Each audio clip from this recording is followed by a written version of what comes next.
of him. A much loved judge on the show for 12 incredible seasons, India has loved him and he has loved us back too. That's perhaps the reason that he's visited India over 20 times, documenting India's food and our colorful festivals. He's a true champion of sustainability and the future of food. His passion for where our food comes from and how we can protect it inspires everything he does. So there's a quick video introduction coming up first, ladies and gentlemen, but a huge round of applause for the incomparable Gary Mehigan.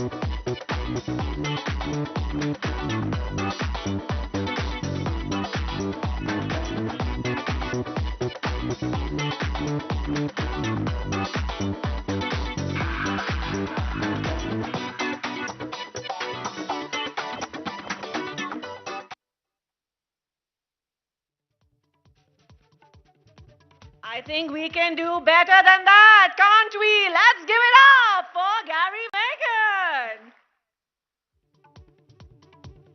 Thank you very much, ladies and gentlemen. How are we? It's like there's nobody here. Oh.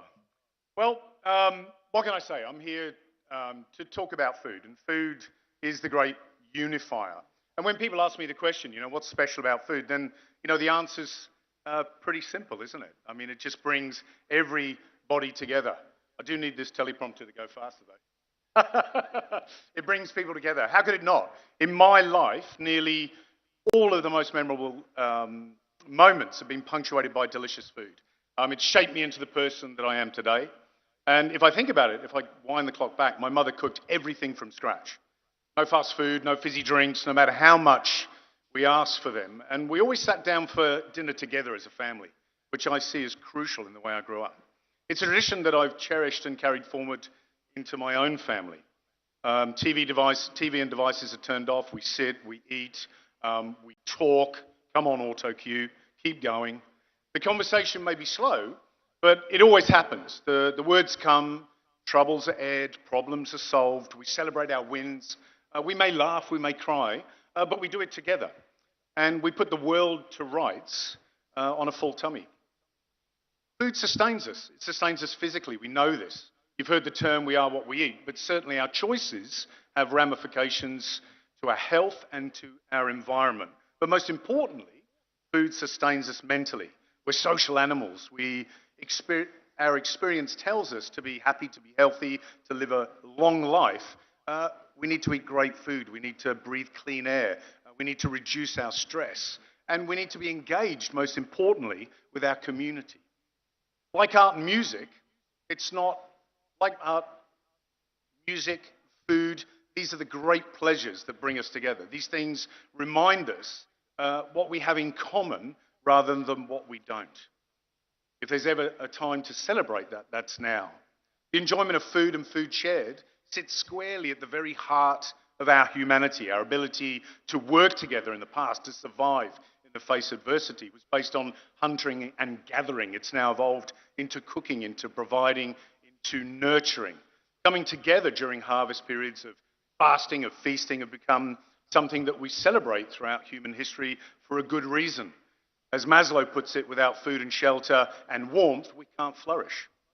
Life may seem more complicated today than it was for our ancestors, but without these things, our morality, our creativity, our spontaneity, our commonality, these are things that may not have been born at all. Imagine what life would be like in its simplest terms without delicious dishes that we all grew up with, that we have the fondest memories of. It defines our cultures. We're immensely protective and proud of these recipes. We relate to them, we look forward to them, we relish them. In fact, Many of the great treasures and currencies of the past was food, and it remains so today. So let's talk a little bit about MasterChef. Does anybody remember MasterChef? We watching any of it? I was on it, just to remind you. It occupies a really special place in television history. In Australia, it aired in 180 different countries around the world. Just think about that for a second. The final of Series 3 holds the record as the highest rating show on Australian television to this day, bar the Sydney Olympics, with 5.7 million people watching it in Australia. That's a quarter of the population. And in India, it was never more popular than it was here. About 6 to 7 million people a night watched this for 11 years. And the kudos of reinventing MasterChef in the Australian version goes to Mark and Carl Fennessy and a brilliant team of professionals who brought their vision to light. The three of us, Matt, George and Gary, let's be honest, the three most unlikely television stars on the planet, we gave the show a little bit of magic, something they didn't expect. We made it collegiate, supportive and positive in a way television is reluctant to be, if you can relate to that.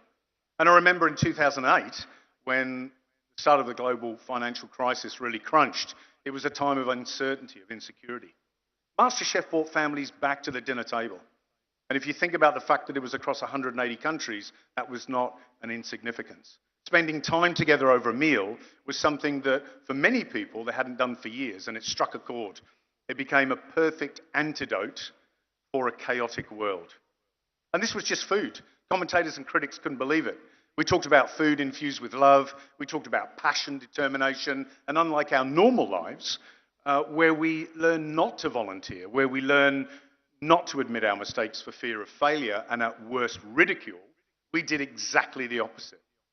It was all about praise. It was all about inspiration. And the results were dazzling. They were there for everybody to see. MasterChef also reminds us that learning from each other is a wonderful thing. Regardless of gender, of religion, of race, we can celebrate our differences and we can gain so much in return. Today, MasterChef has left a whole generation of kids who are now young adults in their mid-20s and 30s that think differently about food, hugely influential. And compared to a generation before, hopefully, that's a good thing. It provides opportunity for our future. And so to India. If you know me, you know that I love this country. I love its culture, its history, the passion, your sense of humour, and if you relate to this, dare I say it, a healthy disregard to authority. You like to push back once in a while. But it's your festivals and your food that I adore most. No one on the planet knows how to celebrate like India. Food is quite rightly the centre of every gathering and celebration. There's a real sense of togetherness during these festivals. It's unlike anything I've experienced anything else in the world, which is wonderful. In my travels, I've been lucky enough to have encountered some incredible things. I've experienced Holi in Braj Bhumi, not just throwing colour or drinking a little bhang, but celebrating the love of Radha and Krishna and the devotion of their followers. I've paid my respects to the great King Mahabali during Onam at Trikakara Temple with 30,000 others. I've watched the lightning charge of the Nihang Singhs during Hola Mohalla. And although these were extraordinary, connecting people with food changes everything. It heightens our senses. Importantly, it opens our hearts. By taking prasad in the palm of your hand with thousands of other followers, or sitting next to your fellow man on the temple floor, enjoying sadhya, or enjoying a meal in the Gurudwara, and having returned the blessing of seva or service in return. This is what makes food the great unifier. It entrenches a sense of loyalty, of familiarity, of togetherness. This is a very powerful thing. It can bring tears to your eyes, and it has done me. It becomes something that's captivating and humbling. India occupies a unique position in the world. It's young, it's optimistic, it's got a strong sense of its national identity, and it's broken free and it's taken its place on the global stage. The pace of change is startling, but this change brings problems. When we talk about food and we talk about the Green Revolution, it's saved millions of lives, but it's made farmers dependent on patented seeds, on fertilizers, on single crops. And now, more than any time in history, we need to shift our thinking and tackle a new set of challenges. This is not an unfamiliar story. It's happening around the world. India, however, has the chance to lead in a very different way. What we need to know is the migration of young people from land to the cities has been devastating. The people closest to the land are getting left behind. The people furthest from it are detached and becoming more indifferent. But there's hope. India has an amazing opportunity to make a difference. Most of India's food still comes from small farm homesteads, biodiverse and indigenous food systems, and it feeds 1.4 billion people. The Year of Millets was an inspiration. The most successful public campaign in history, not just in India, but around the world. Look at what it's done. It steered the ship in a different direction. We embrace the idea of doing things better, celebrating food security, regionality, sustainability, community, and most of all, well-being. The rest of the world is curious. This is what you need to understand. For all of those reasons I've described, but you also have the best street food in the world, thousands of regional dishes that no one has a clue about, including your fellow Indians. Artisans are bursting with brilliant ideas. There's a few people sitting on the front row here that I've brought along that set up a stand with Conosh at the back. We'd like you to appreciate it. Shiva Shah from Tillage, Fiona Ackrell, founder of Ishka Farms, Prateek Mehra from Spotted Cow Cheeses, Chetang Suji, founder of Forest Garden Microfarms, and Conosh, who I work with closely, who are a young progressive company showcasing India's best chefs and home cooks, providing a platform for them to grow and to network. These people are creating a bridge between Indian gastronomy and global culinary trends. We need to think about that. We need to support that. They are trailblazers and they're thinking about India in a different way. There are some challenges, big ones of course. Climate change, environmental pressures, but there are other issues that are more easily addressed. Logistics, moving and storing fresh food around smartly and efficiently. Responsible animal husbandry, best practice benchmarks, food hygiene, and paying a fair and reasonable price for our food. And a commitment to public education and a clear path towards food and better health. A lot to think about, I know. But in 2047, I see an India that's booming. It's modern and fast-paced, yes, we know that. But importantly, it hasn't forgotten what makes it truly special. Farmers will be flourishing. The new opportunities will ensure a generation of producers and artisans will be doing very well indeed, exporting their produce not around the country, but around the globe. Imagine, just for a minute, these passionate people championing the kind of regional food we never imagined the rest of the world would fall in love with. And there I'll be, older, of course, 82, I think, sipping my early morning chai with a little extra ginger, a little extra pepper and cardamom out of a clay cup. Still, it took a while for the rest of the world to catch on, but they'll do it. A couple might walk up to me, sip their tea, they smile, I smile back. Where are you from, I ask. Are you on holiday? Yes, they say, we're from San Sebastian in Spain. We're having a wonderful time, and the tea is delicious. And in 2047, India has become a food lover's dream. But then we always knew it was. Thank you.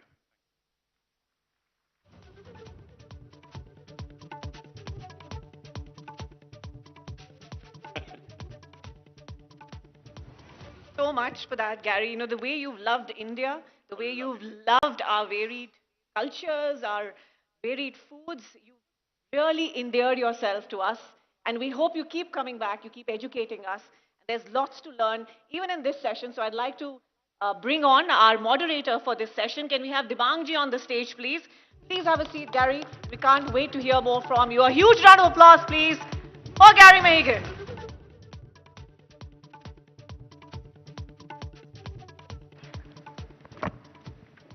That was a lot of information, wasn't it?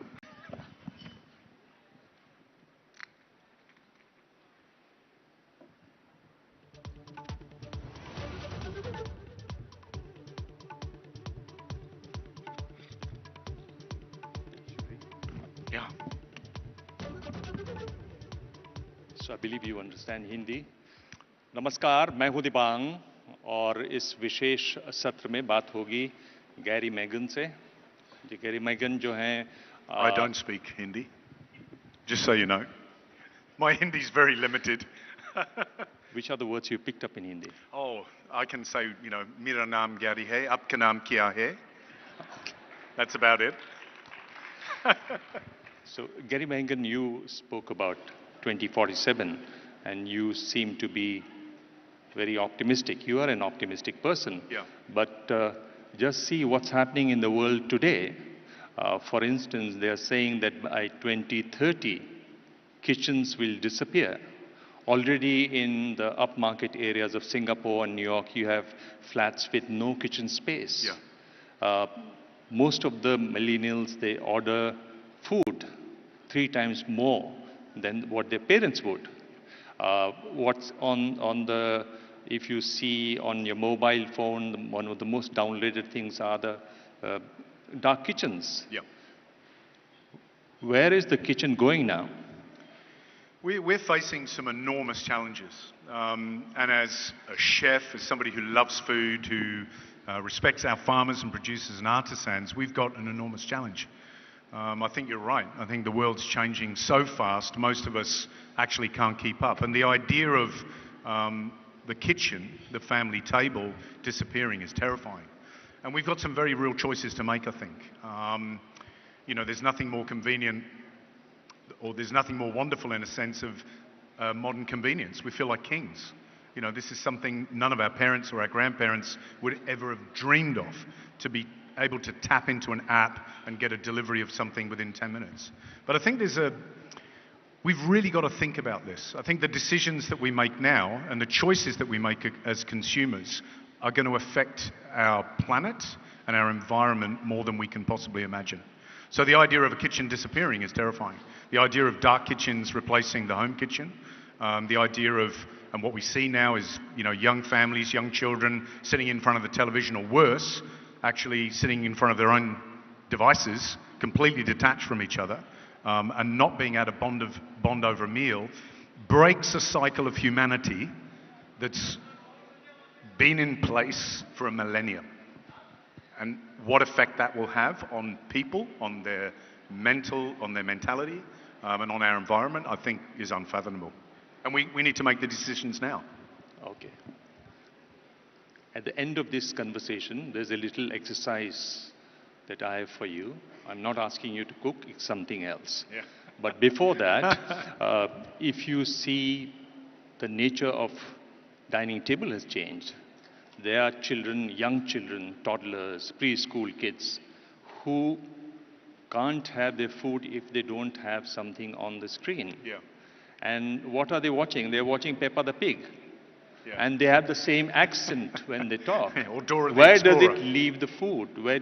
What happens to food in this kind of situation? Look, I think these are the things that as a parent, I made a conscious decision, like my mother did, to make sure that we sat down at the table, that the television was off, that we ate home-cooked food. It's the most personal thing you can do for somebody, really, is to cook for them. And my daughter used to kick and scream. She's 24 now, but she would kick and scream. All my friends, they're allowed to watch TV. I can sit on the couch and eat my dinner. No. You're TV a off. terrible father. I was a terrible father.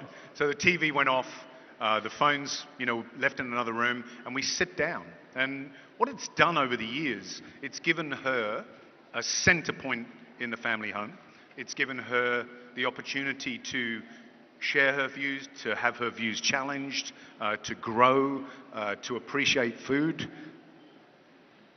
to learn how to cook, to appreciate where your food comes from. And in fact, there's a saying I hear quite often, that if you don't cook, then how could you care? And what I mean by that is, if you don't know where your food's from, if you don't appreciate even an egg being cracked into a pan, then you don't really care where it comes from, and it's crucial.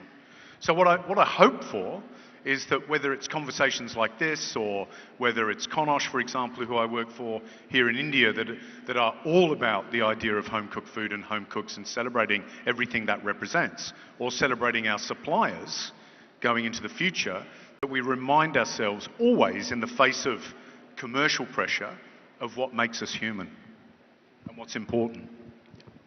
One of the big things that's changing is the climate change. Yeah.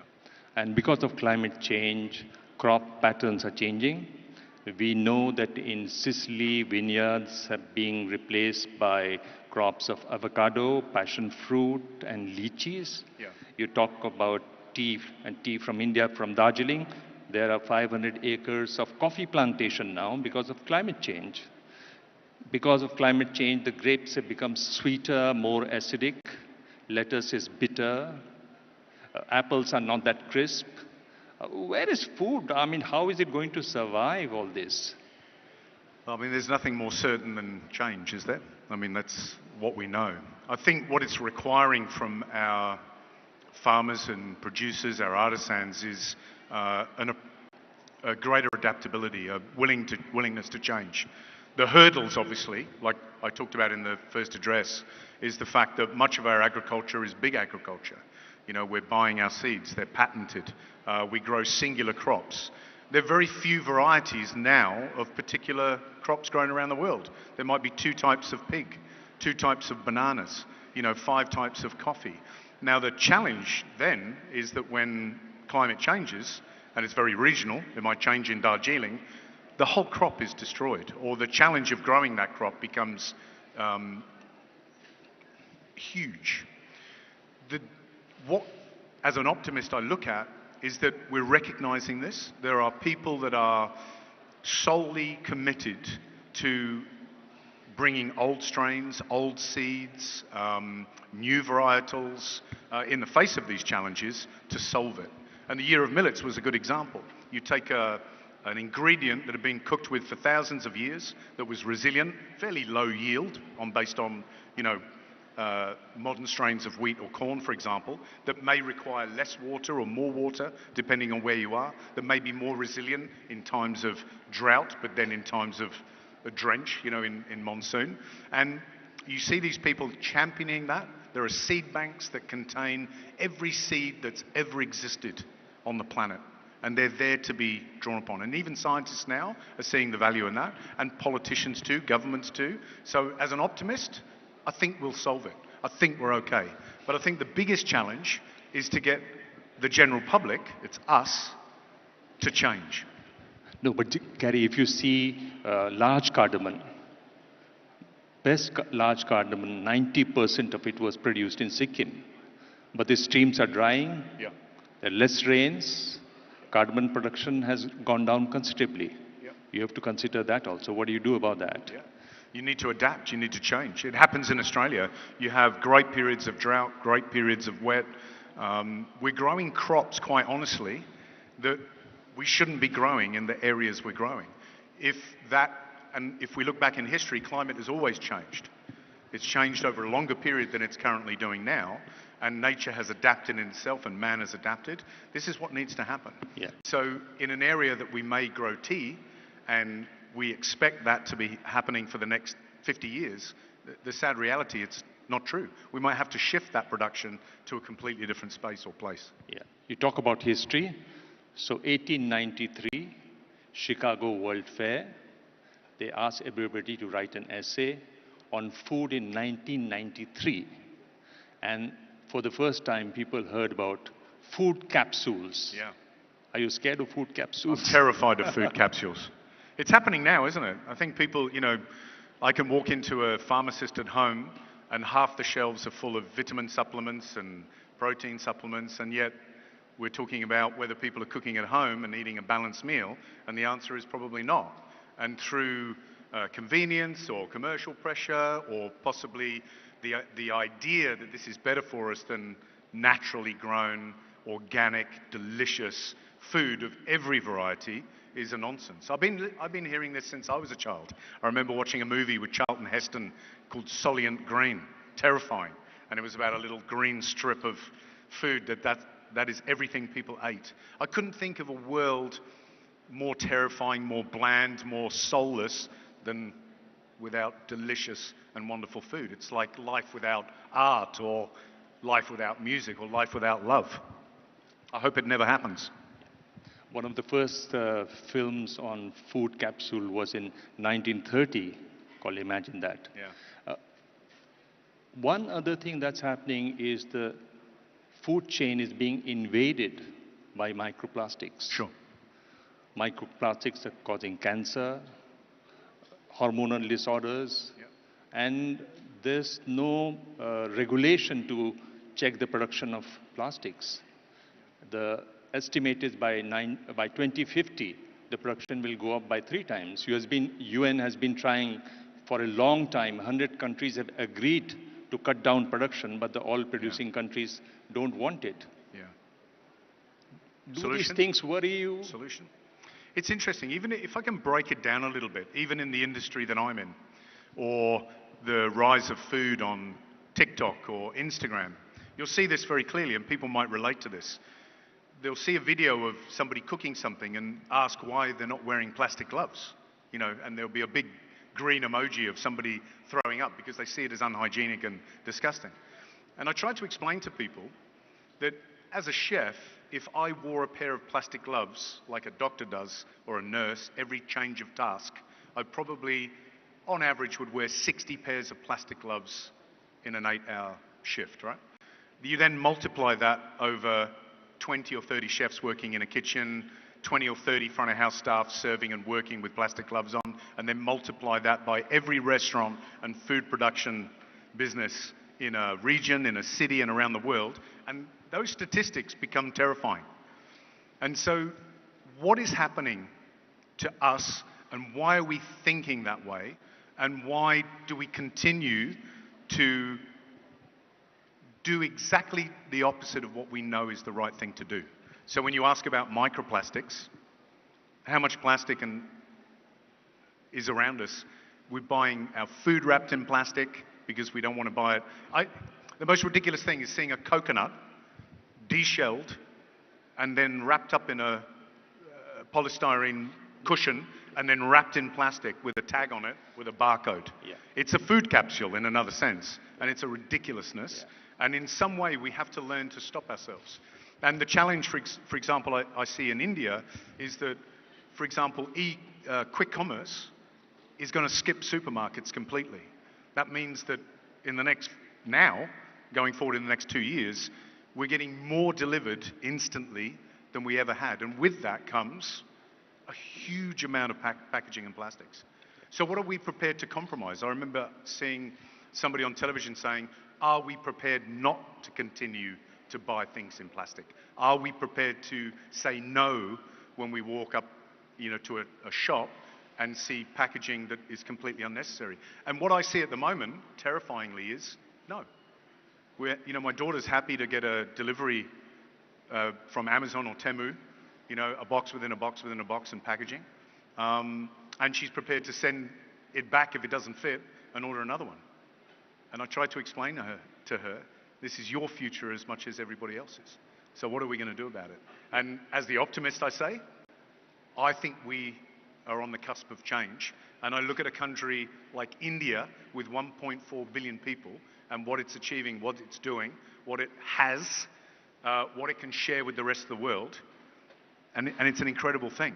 The question is, like the Millets campaign, can we mobilize those people to spread the word?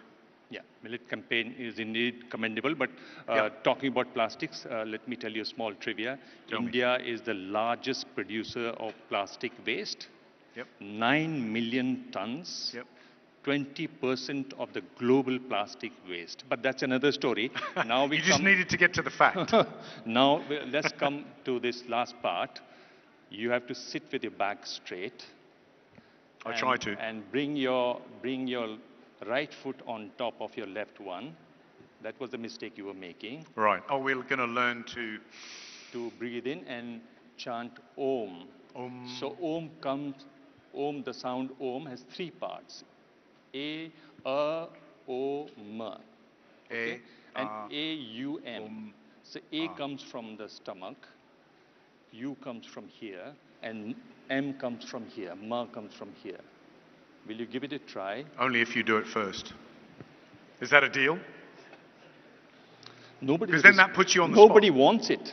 Well, maybe everybody should do it together. What do you think? Will you do that?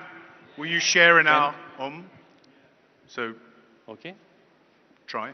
Place for me. one hand here. Aum.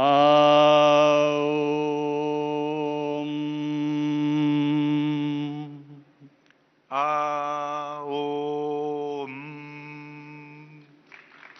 One more time. But if I'm going to do it, can everybody do it? Because I think that would be very special. Take a deep breath. Take a deep breath. Everybody, please. Please join him. Aum. And the last time. That was very good. Much better than the first one. You didn't join me. Keep your back straight, Gary. Yeah.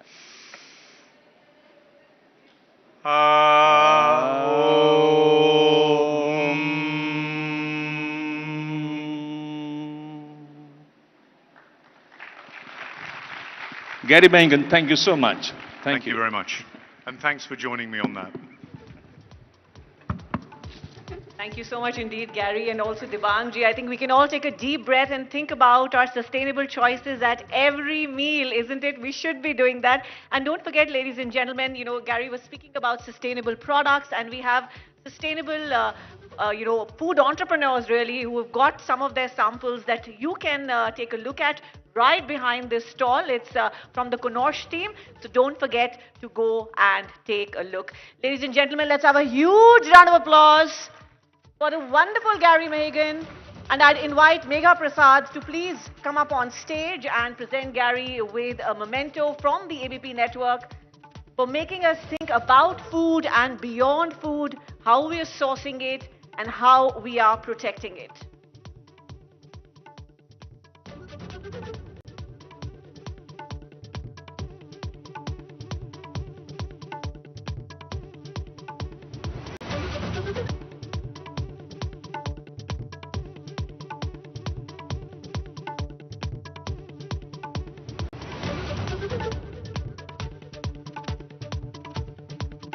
Thank you very much indeed. And what could be more apt after a session with Gary Mehigan? It's got to be lunch, right? Yeah. It's got to be lunch, yes. Lunchtime, but some very, very important information, ladies and gentlemen, for all of you. Do remember to stick to the instructions based on the color of your badge. All attendees with red and grey badges are requested to exit towards the east side. So towards my left, and those with gold badges are to exit through the right side. This